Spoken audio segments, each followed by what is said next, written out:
Welcome to the Everyone's a Critic movie review podcast, episode 3 of the quarantine series.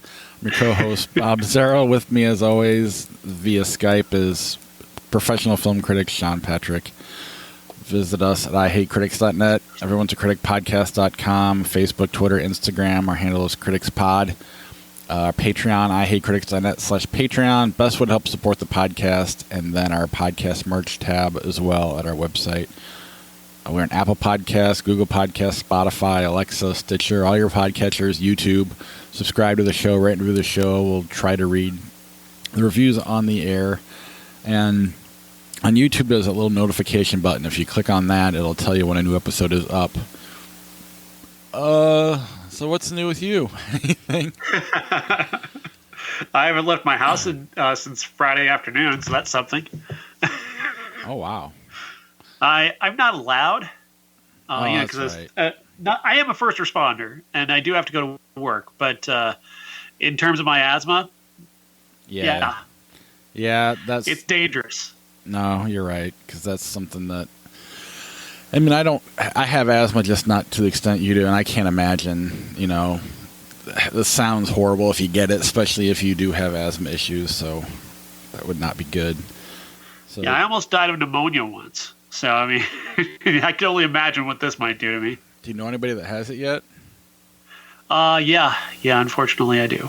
Yeah, a friend from college of mine has it. I haven't talked to him about it, but I know a bunch of people tested, but only one so far that I know that has it. But it's a roller coaster. That's what I hear. The guy I know who has it is the father of a friend of mine, and it's just been, he was getting better, getting worse, getting better, getting worse. And it's in the worst part again. Oh, that's horrible. So, yeah, it's awful.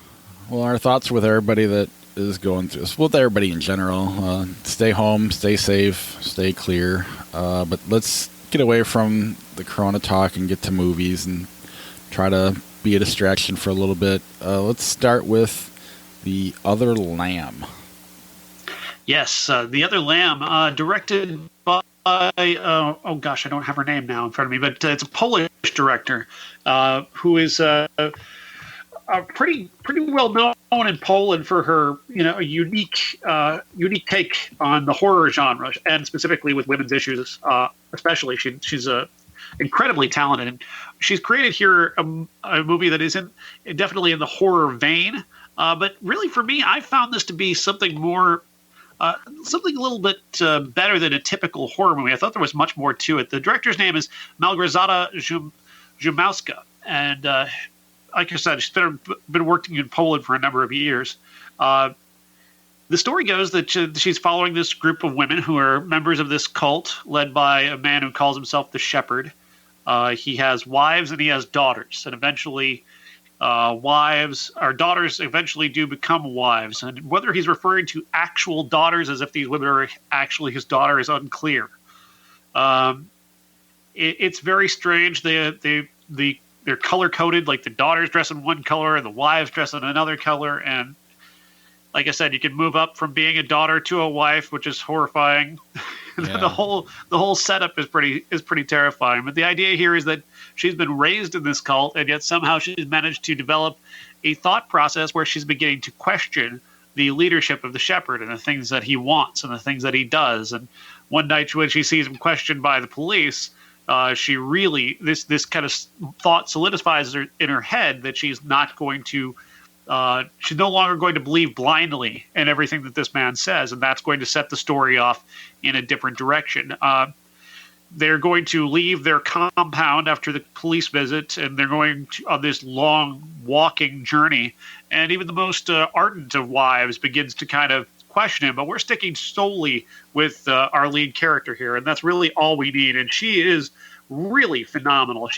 This young lady who stars in the movie, Raffi Cassidy, carries the whole thing. And it's surprising how little dialogue she has to do that with. It's a lot about her face and these big eyebrows of hers that really carry much of the story here, and her vision, and of course obviously the direction as well, the stylized visuals that Jamowska brings to this really carries a lot of the the fear and the heightened feeling. Like the forest that they're in is this incredible looking prison like forest where it seems like the trees are just like made of iron, but they have little fingers coming off, like they could just reach out and grab you, and just hold you there. It's really a beautiful It's beautiful visuals at times, but also quite terrifying at times. I really enjoyed that.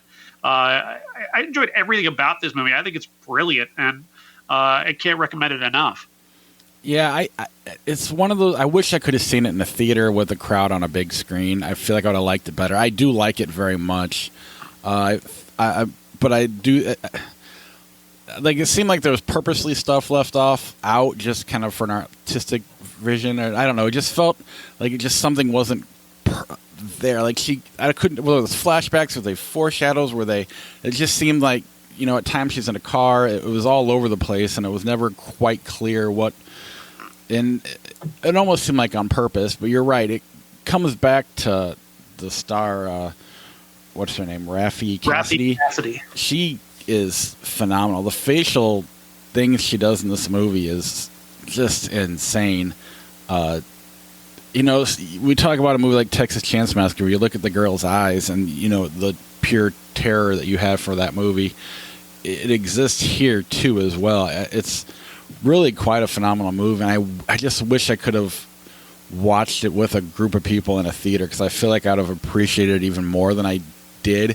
But I do like it very, very much. It's definitely worth checking out, and I can't wait to see what this director does, because she does. I mean, anything I'm saying as a shortcoming isn't really a shortcoming. It's more artistic, and I'm just missing it because I'm watching it at home on TV with kids not in the room, obviously, but being assholes in other rooms. Right. So there's a lot of distractions watching an art movie that take away from it, but I don't know. It is definitely. It looks brilliant. The acting is phenomenal. There's definitely scenes that are just full on terrifying and hard to watch and disturbing, and I definitely recommend it. But it'd be. I would love to see it on a big screen. This is kind of one of those examples of where the streaming isn't necessarily better. Right. Yeah. No, you're absolutely right about what this would be like as a theatrical experience, because you have the tension and energy of an audience, but also those incredible visuals that Jamowska has in the movie would look amazing on a big screen, reminiscent of Ari Aster, even just that level of brilliant. I think on a big screen you'd see that a lot more than we do on the small screen. And I've got a 65-inch TV, and it's still. Right. I think a bigger screen would have been better. Right, and you don't have kids distracting you. But you raise a good point there. Hereditary, Midsommar, I know I'm going to like those no matter what, but am I going to like them as much? Not, that experience in the theater really did elevate those movies even that much more. I have that to look back on. I definitely would have loved those movies regardless. But, what I look at Midsommar is like the best thing since God knows what. I don't even know the last movie that even touches that. Would I look at it the same if I saw it at home? I don't know, because the theater experience really did matter, and the visuals were that much more powerful there, and I get to bring that experience with me every time I see that from now on. And I feel bad that I don't get to do that with this, because I really think it would have elevated it even that much more. Yeah, a movie this visually dynamic and all-encompassing, like Midsommar was, it becomes an experience when it's all around you and it's taking up your entire field of vision. But it's definitely something I think I'll go back and watch again, similar to Midsommar and Hereditary, because there's a lot here going on. Like I said, there's that artistic stuff that I missed for sure. And even if I don't know, I just think multiple viewings every time. It's one of those movies that you're going to get something out of it every time you watch it. So this will definitely be one that gets repeated because it's worth it. So check that out. It is on Amazon and iTunes and all wherever you can rent movies right now. It's definitely worth it, and obviously don't invite people. Perhaps the best movie I've seen so far this year. I can agree with you on that. Or I can understand why you would say that, at least. I still would lean towards The Hunt, but I got to see it in the theater. Anything else on The Other Land before we move on? Just go see it. That's pretty much, yeah. I think IFC is killing it right now with Resistance and this, and we're doing another IFC movie next week, and another one after that. You've got two more coming up. One on the Kelly Gang and a horror film called The Wretched, which is coming out later this month. So IFC is killing it right now. Giving A24 a run for their money. Yeah. Well, let's go to Netflix and watch The Platform. The Platform, yes. I don't really know much about this one, and honestly, I couldn't get all the way through it. I think it's brilliant, but also it affected me so viscerally that I had to turn it off at a certain point, and I didn't go back to it because I just kind of felt like I just about know what's going to happen here, and I just don't want to see it. So I may have to turn a little bit over this to you, but what we do know here is that a man is in some sort of futuristic prison. The platform is this thing that drops down from the ceiling carrying food, and there's this giant hole that this platform enters through each and every time that it comes through. The people at the top of this thing get the best food, and the people at the bottom get next to nothing. They get barely even the table scraps. So it depends on which level of the prison that you're in. You can also choose to be in this prison, which is a weird aspect of this and a very intriguing aspect of this, that you can actually decide that you want to be in this prison for whatever reason and get some sort of benefit from it. It is very striking, and the premise is very strong. I got to the point where there's a scene with a dog, and I'm like, something horrific is going to happen to that dog, and I just can't take it. And I had to.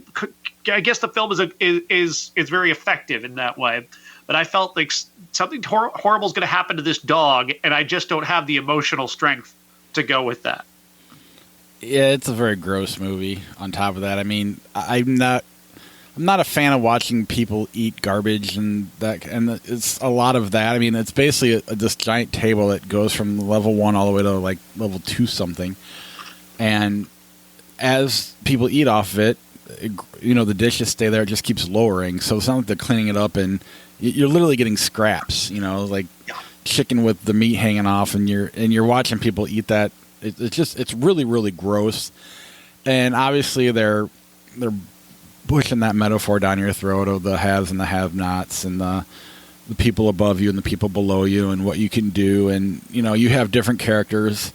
You have some characters saying, well, who cares about the people below me? The people above me don't care, so why should I care about them? And then you have the characters that want to help everybody out. You have that whole gamut of people. Then the fact that you volunteer to go in here doesn't really matter.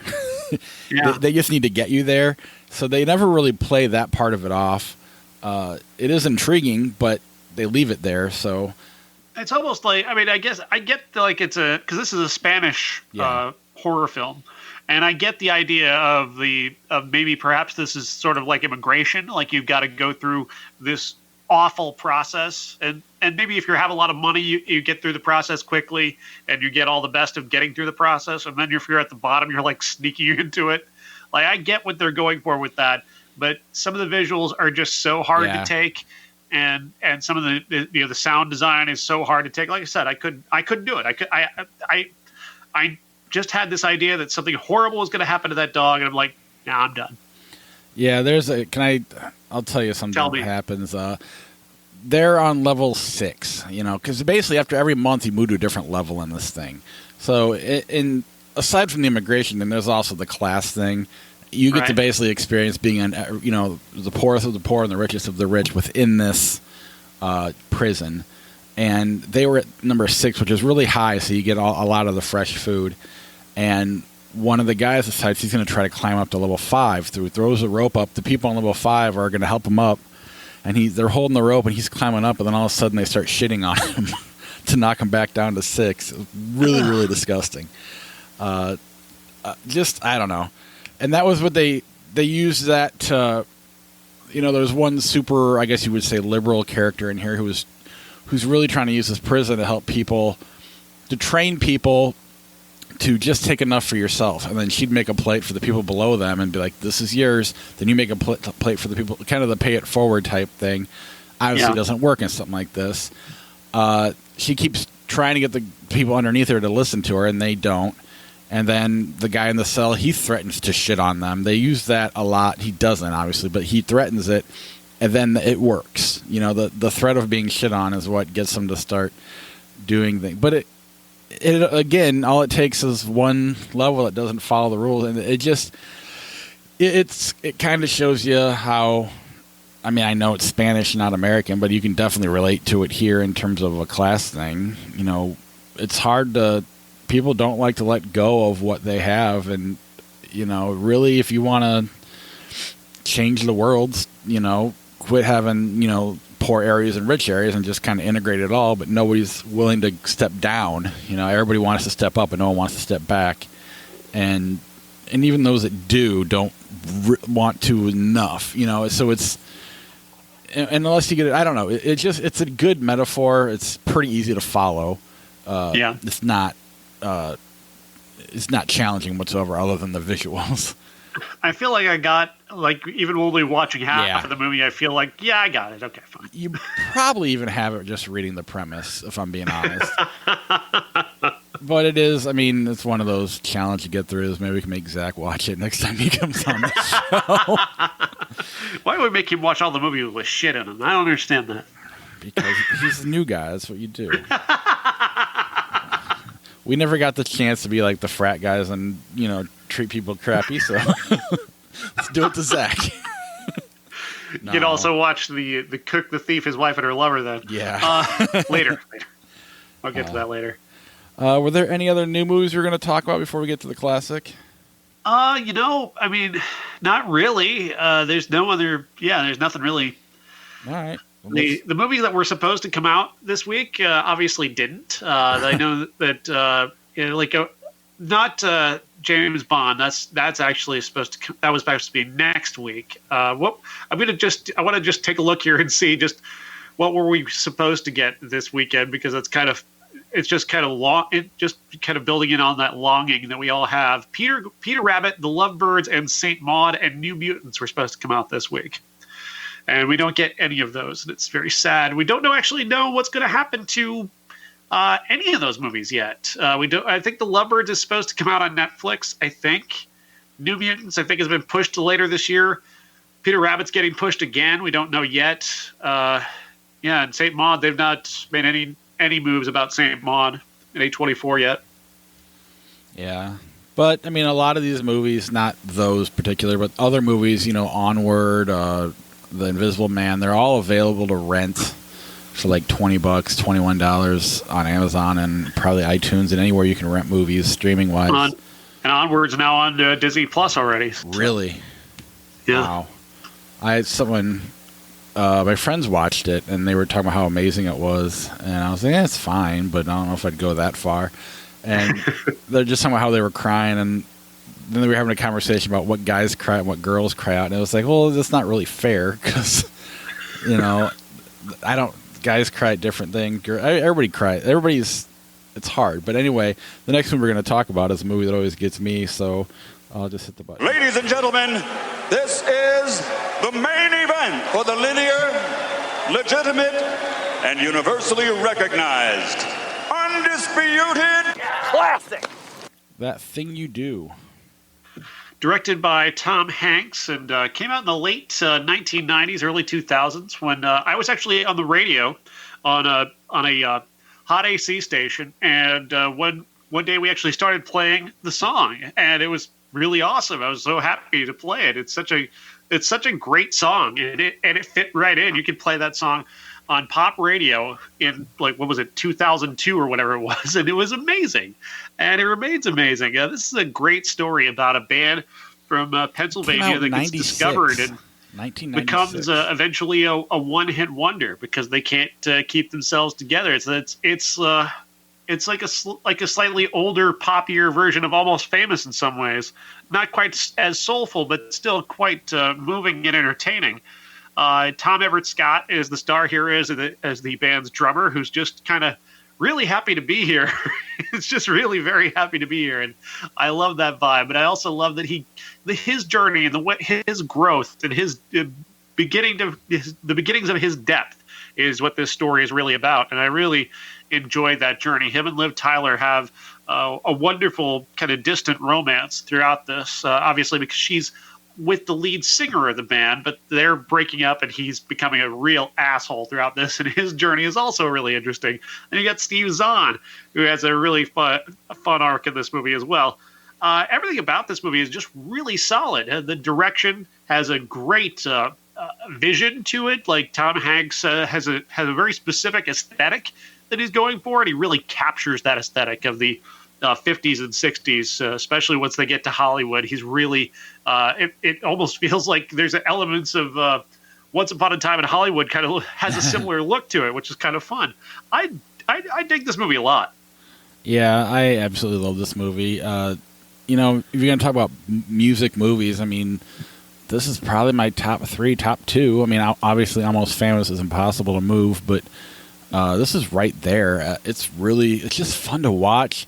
You hear that song, I didn't count, but it's played repeated throughout this movie, and it never gets old. You know? And it was written by Adam Schlesinger from... he ended up being in the band Fountains of Wayne. He obviously passed away this week from the coronavirus or complications with it, which is why we picked this movie.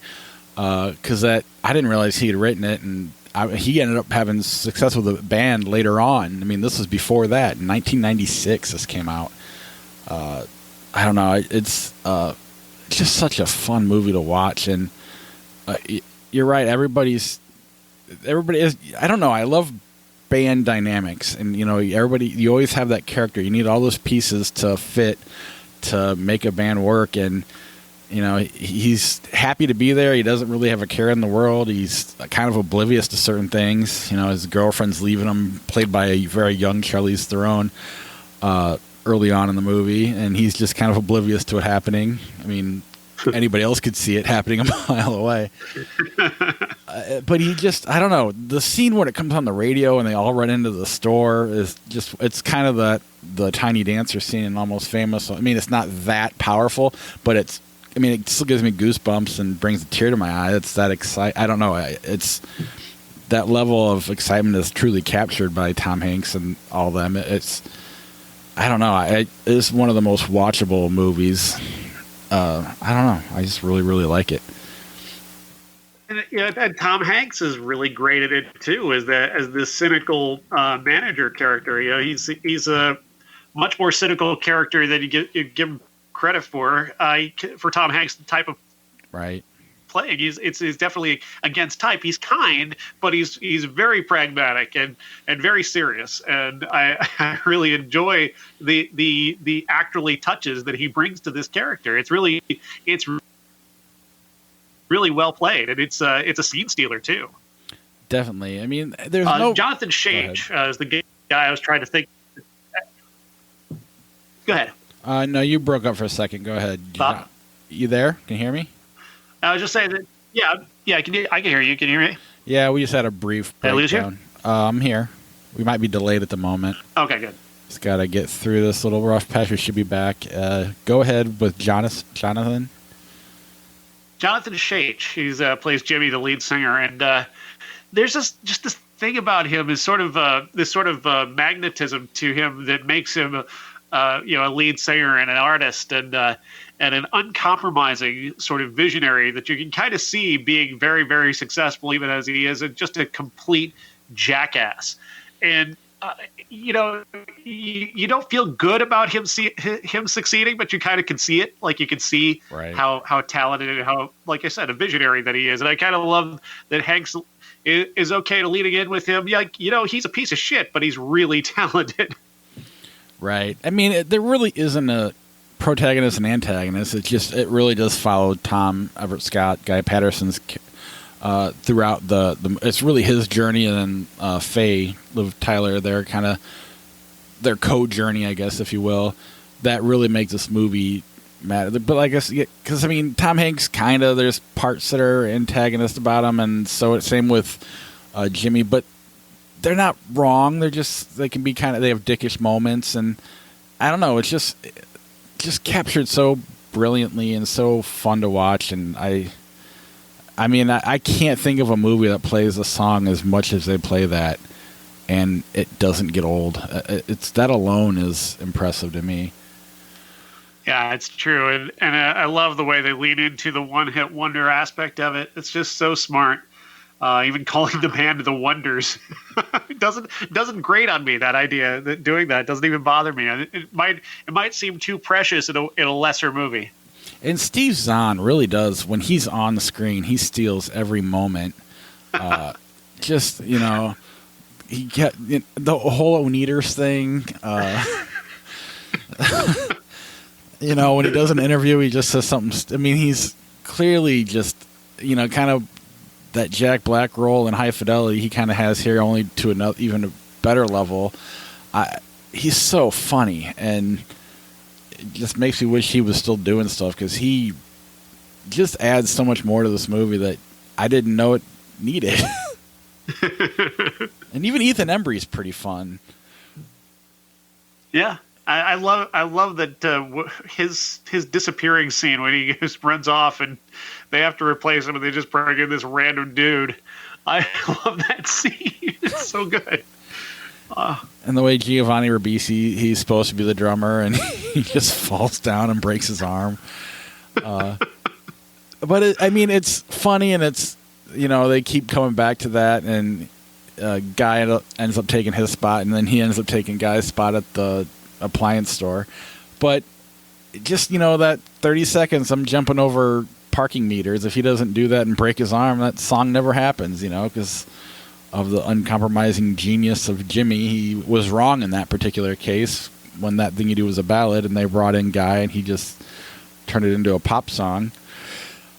I don't know, that whole scene was just where he just starts playing the drums fast right in front of the crowd was pretty awesome too. I really love this movie. I know I'm turning into like a broken record, but it's all right. That's all right. That's what's great about a movie that you love, is that you can just go on about it, why you love it, and the various different reasons. This movie actually has aspects, like it has one aspect like it does have that sort of magical black guy character in it, but he's not. Again, it's done so well that it doesn't feel like a cliche. It feels normal. It feels like it adds something to the story.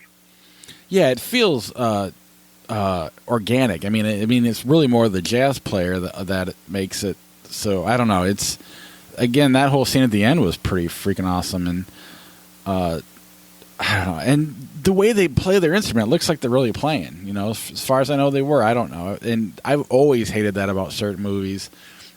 Like, as much as I like A Star Is Born, I can tell Bradley Cooper doesn't know what the fuck he's doing on guitar. But here they look like they're doing everything that, especially Tom Everett Scott, they look like they're playing everything, and it's just phenomenal. I love that. And I didn't realize my wife had never seen this movie. I just assumed everybody had seen it. But she watched it for the first time, and she liked it quite a bit. My kids watched it, but they kept getting distracted because that's what their generation does. But but I do think it's a timeless movie that could have come out in the 50s, could have come out in the 60s, 70s. I mean, that song stands the test of time. We watched it this week, and this movie came out 24 years ago, and it doesn't feel like it's aged. No. Other than my son goes, "Is that the guy from Jumanji?" I'm like, "No, that's the kid's dad." He seriously thought Tom Hanks was Colin Hanks. And it took me a second because I forgot Colin Hanks was even in the movie. Right. Jumanji. Although it was cool to see Colin Hanks just like pop up for like half a second, opening the door. I don't know if you noticed that or not. It's just an extra. I think he's, when they get into the limo or whatever, or not the limo, that when they run out because the crowd's going crazy, I think Colin Hanks is there opening a door or something like that. I could be wrong, but I'd imagine he probably was there. I don't know. If you haven't seen this movie, it's definitely worth watching. If you've seen it, watch it again. It's a lot of fun. It's a classic that holds up. You can watch this anytime, and it feels of the moment. And it's sad that the reason I watch it again is because someone had to pass away. That does kind of bum me out. I didn't know much about that guy. I knew the song. I didn't realize he wrote this song. I just thought he was the one who wrote Stacy's mom or whatever. And he's a genius. Yeah. He's an absolute goddamn genius. He wrote songs for the TV series Crazy Ex-Girlfriend, which is one of the best things television has produced in the last decade.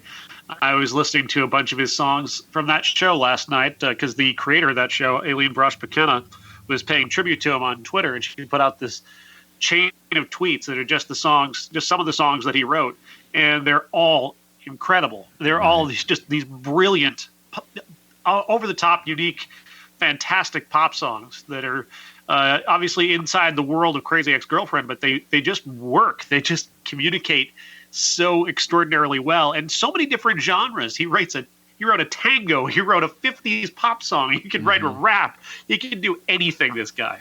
Yeah, I mean, it's weird to be associated with one song, but when you dig into his whole career, he's done so much.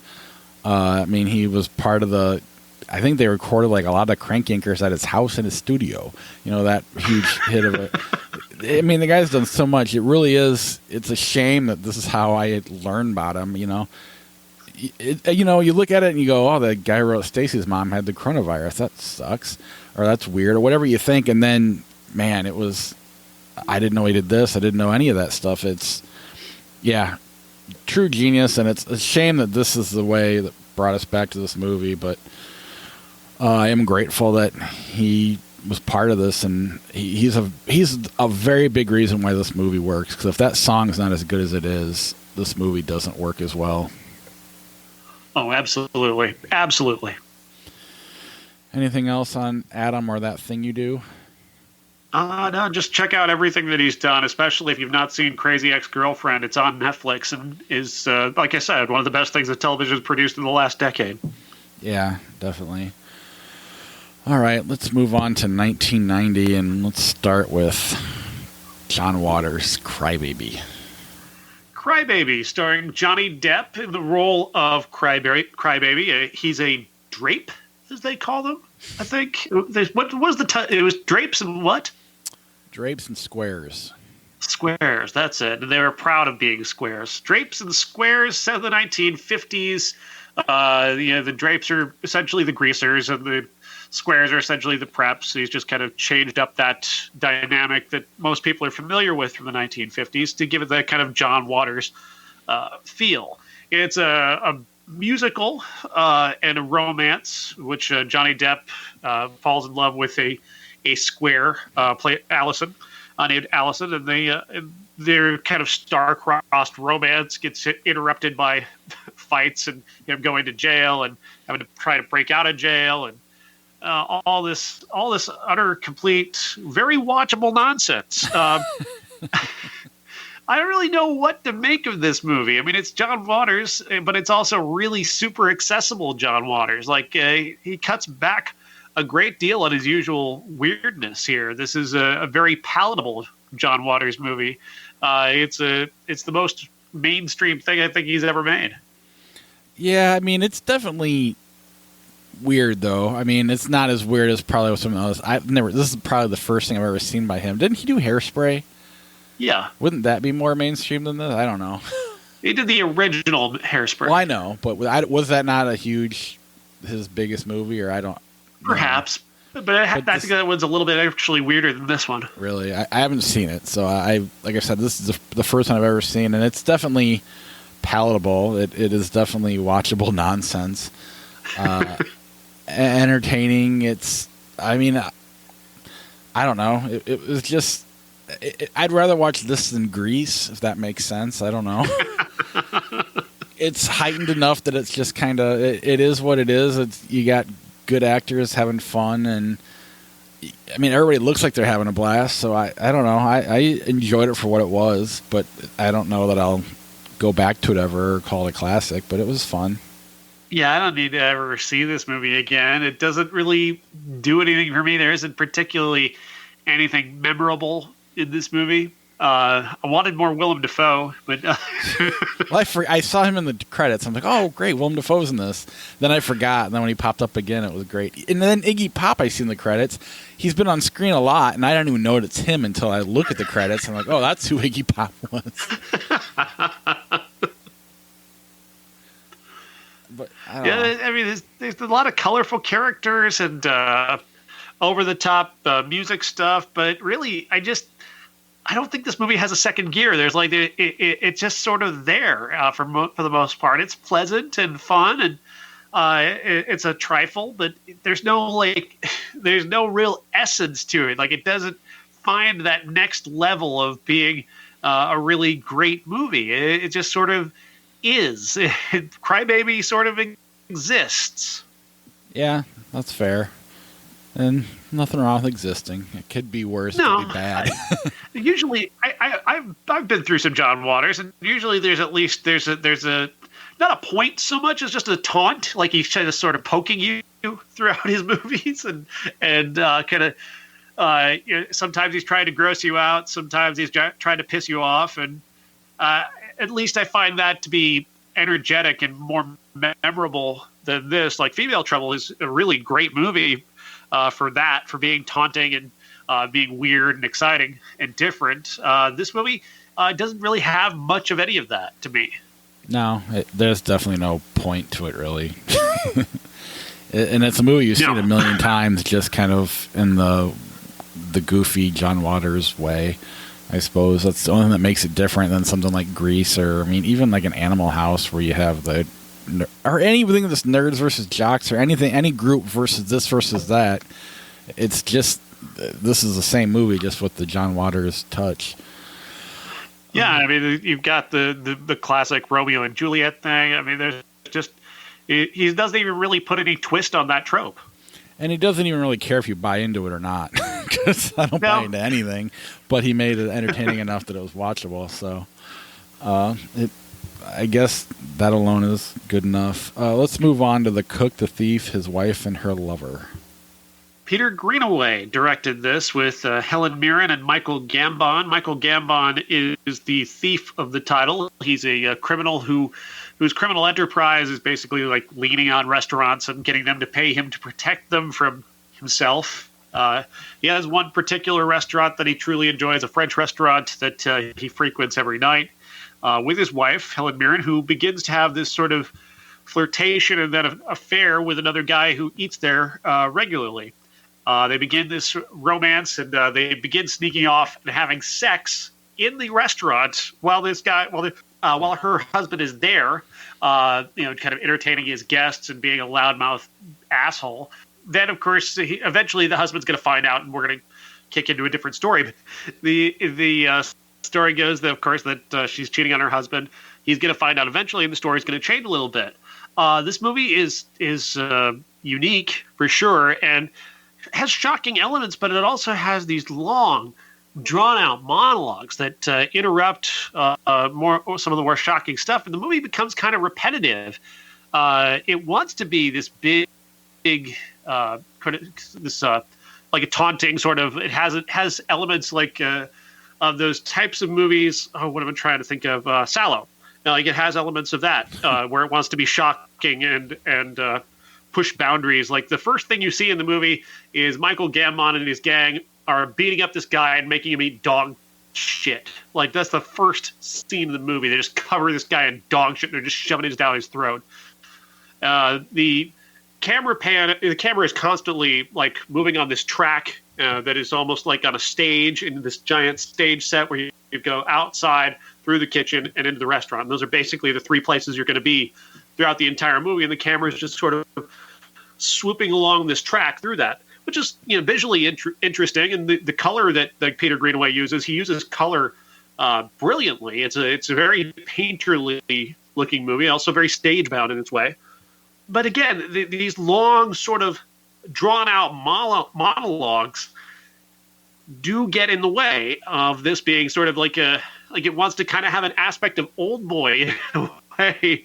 It wants to shock you with this big thing that happens at the end, and it is shocking. It's an incredible piece of visual texture, but at the same time, it takes so long to get there. I watched this movie this afternoon, and I was really kind of fascinated and weirded out by how bold it is. It's also boldly sexual. Like, you see a lot of Helen Mirren, more than you've ever seen in your life, perhaps even more than than that actual porn she was in. Jeez. I mean, you see a lot of that here, and it's all very, it's very attractive.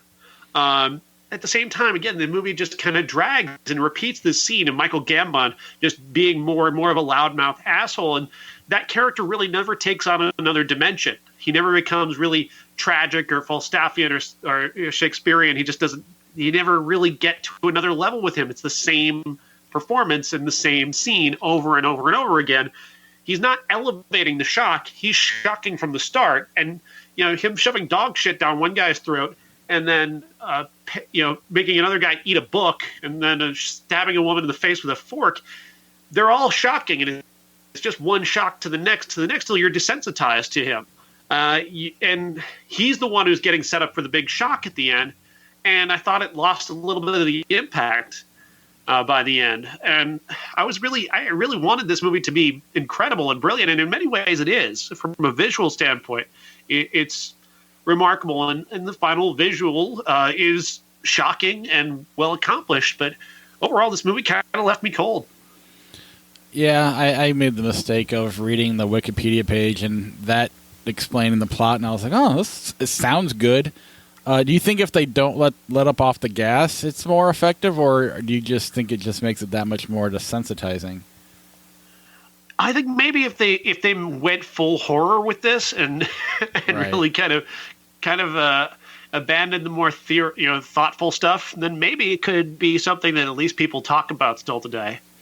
Yeah, I'd never heard of it, and so I don't know. It sounded good. I thought about watching it, but I had a lot of yard work to do, and it did seem like kind of a long run time, over 2 hours, if I'm not mistaken. It's not just 2 hours and long. 2 minutes, which isn't Not too bad. horrible, but when you're going to watch it on your phone in bed or whatever. I'll amazingly Crybaby in the Platform played very well on my phone.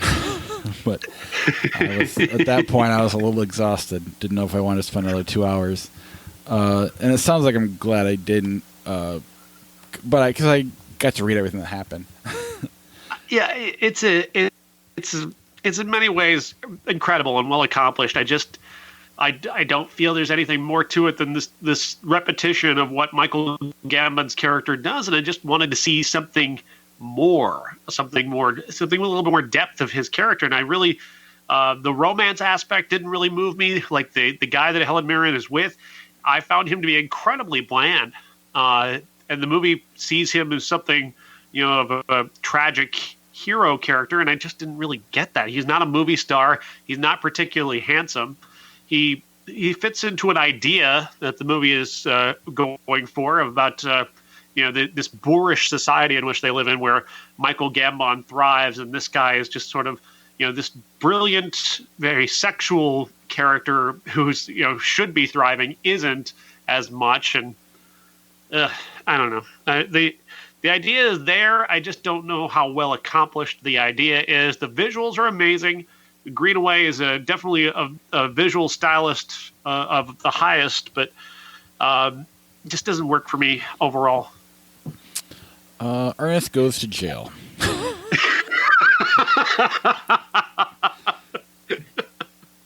I didn't watch it. Ever? Never seen it? I heard the How Did This Get Made guys talk about it, and that's pretty much it.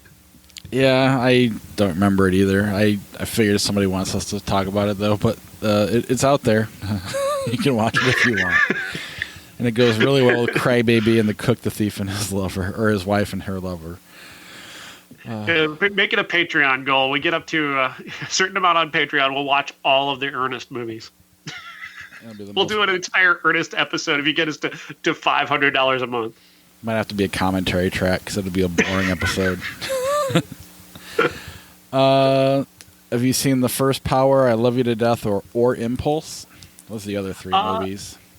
I haven't seen I Love You to Death in 30 years. First Power, also about 30. No, I didn't get to watch them. I wasn't going to pay for The First Power. No, that's I'm with you.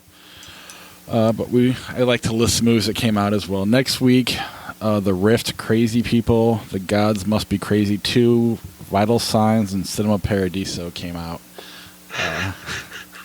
bringing that joke back because we got nothing else to do. But then we'll see what else is out there. IFC has been putting out movies, like you said. What were we watching from IFC this week or coming up? Do you? I believe it's called The Legend of the Kelly Gang.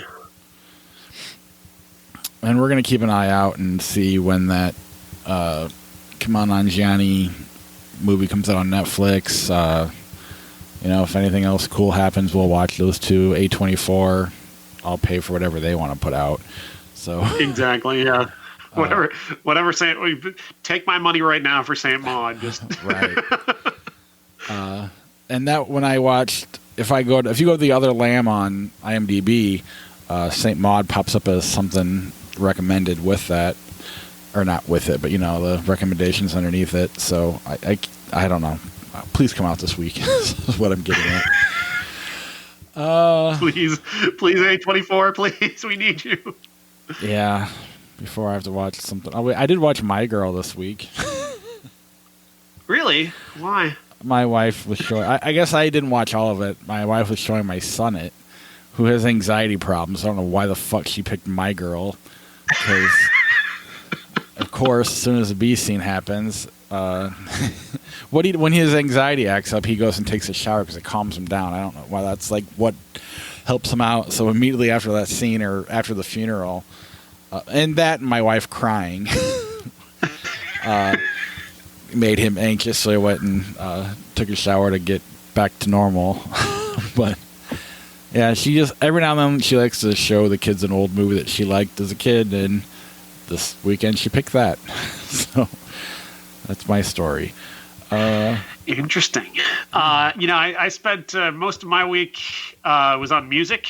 I wrote reviews of two of the top songs in America right now, Blinding Lights by The Weeknd and Don't Start Now by Dua Lipa.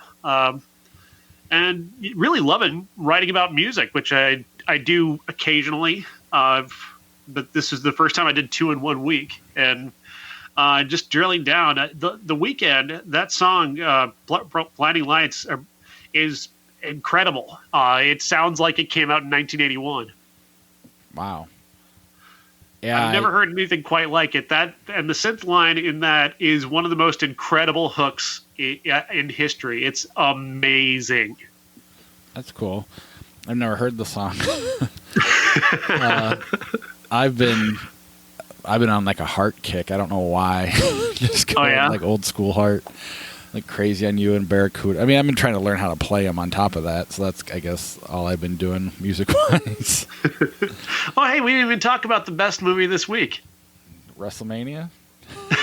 Last night on WrestleMania. Yeah, the greatest movie of the week is the Boneyard match between AJ Styles and The Undertaker. It was incredible. They filmed it like a movie with AJ Styles and waiting for The Undertaker in a boneyard, and the Taker shows up on a motorcycle like his old biker Taker character. And was he like coming out to like Metallica? Fight.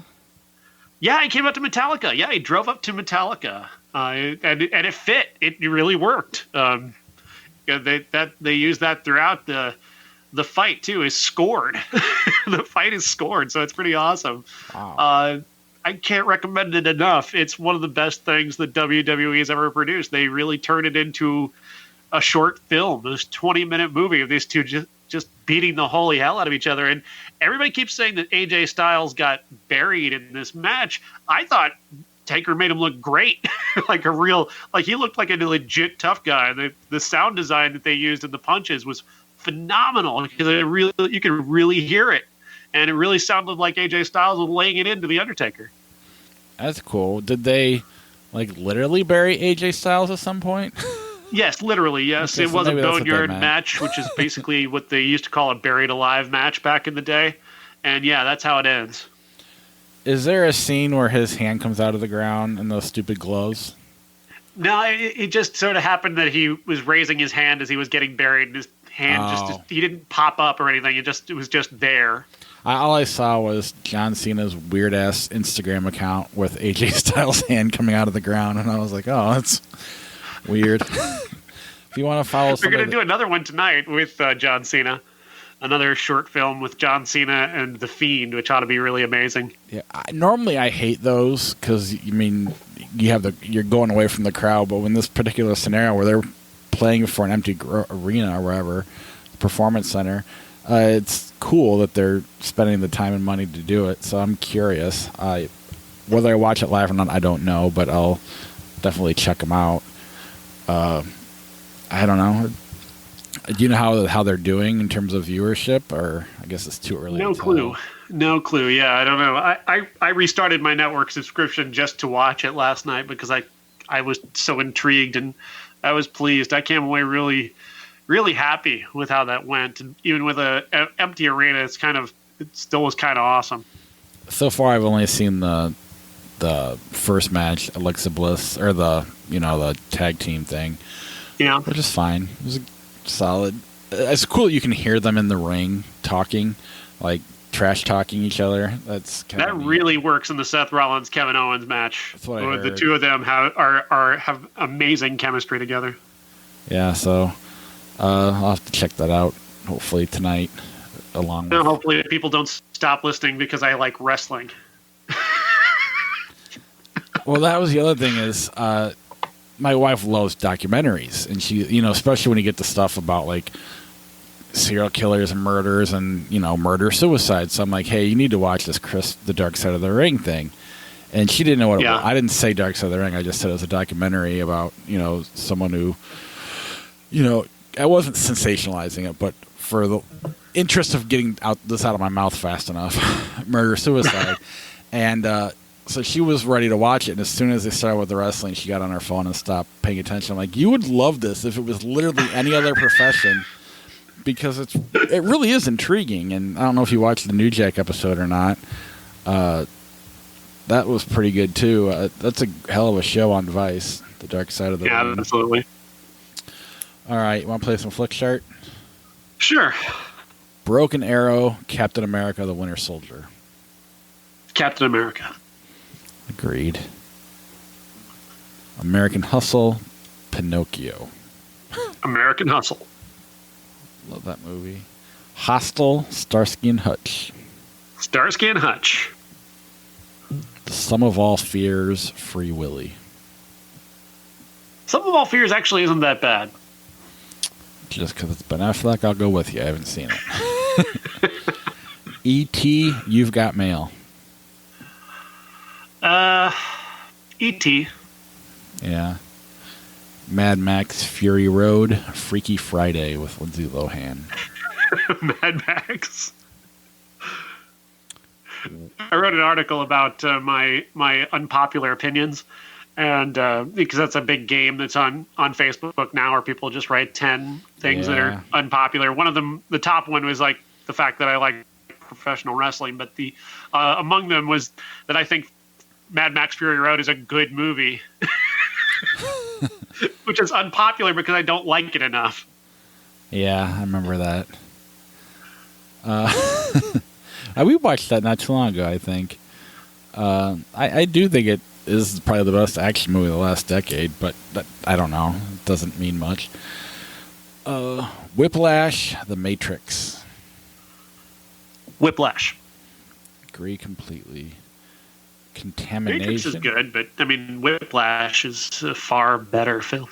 Never been a fan of The Matrix. Contamination. I don't know what that is, from 1980. No, me neither. All right. Schindler's List, Richie Rich.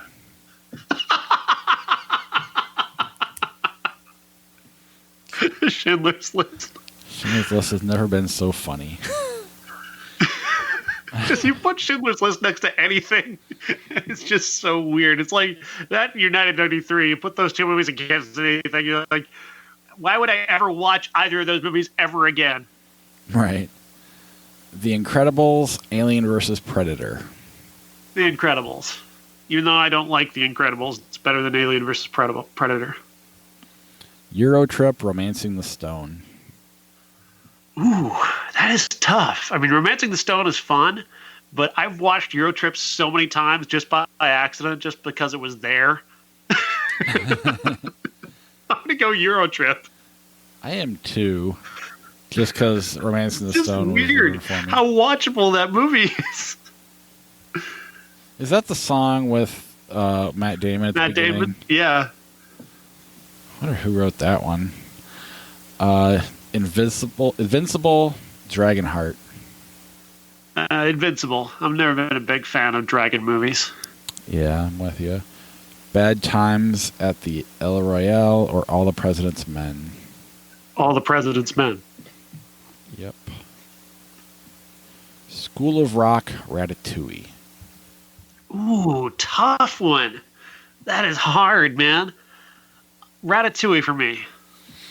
It's School of Rock for me, because I don't know. When we were talking about what movies make guys cry and what movies make girls cry, this was the one I went to. I was like, trying to make fun of myself mainly, but still, when they hit the stage at the end there, I can't help but tear up a little bit. I'll flip the coin here. I get it. School of Rock wins. Probably shouldn't, but sorry. Cruel Intentions, Paranormal Activity. Paranormal Activity. Agreed. Juno, Hot Shots Part 2. Juno. Obviously. The Hudsucker Proxy, The Addams Family, 1991. Hudsucker. Yep. The Island, 2005, The Ninth Gate. That's funny. I just watched parts of the Clonus Horror, the MST version, which is what The Island was based on. Obviously, it's the other one. Whatever isn't The Island. The Ninth Gate. Last of the Mohicans, Logan. Logan. Yes. Last of the Mohicans is homework. I've tried to watch it a few times. It just feels like homework. Yeah, well, because literally when I was a kid, it was homework. Bedazzled, Ratatouille. Ratatouille. Yeah, Jaws 2, Jumanji, the Robin Williams version. Ugh. They both suck. Jumanji. Yeah. Stop Loss from 2008. I don't know what that is. Do you? It's Channing Tatum and 9/11 and the war and yeah. Oh, all right. Stop Loss, Syriana. Which do you like better?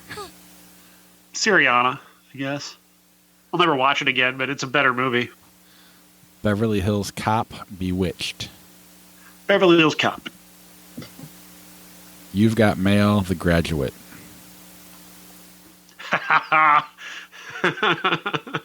I hate The Graduate so much. I know I'm not supposed to, but I just can't stand it. So I'll even vote for You Got Mail over that. I'll let you have that one. I'm not connected to The Graduate at all. Mission Impossible, Ghost Protocol, Pinocchio. Mission Impossible. You know what The Graduate is? It's a really great soundtrack. That's what that is. Yeah, I love the music, and I'm not going to pretend like I don't like the idea of an older lady hitting on the younger guy, especially when I was younger, but I don't know. It's not... It's just so much of that era's angst and whining all in one place. And then Dustin Hoffman doesn't help. No. No, I've really come around to the anti-Dustin Hoffman side of things. Yeah, I used to like him a lot, but then you kind of can see it's this show, man. We like the more we watch Dustin Hoffman stuff, the more I go, fuck this guy. Desperately Seeking Susan, Dr. Seuss, How the Grinch Stole Christmas with Jim Carrey. It's a Desperately Seeking Susan.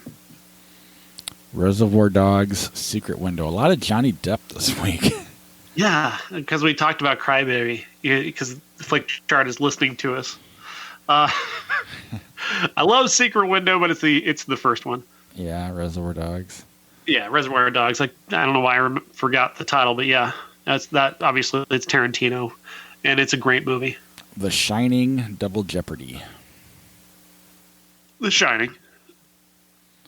I was taking a second to remember Double Jeopardy, which wasn't really Double Jeopardy. By the way, no, it's not how that works. It was fun, though. A Knight's Tale or Deuce Bigelow, Male Gigolo? Knight's Tale. Yeah. You don't mess with the Zohan United 93.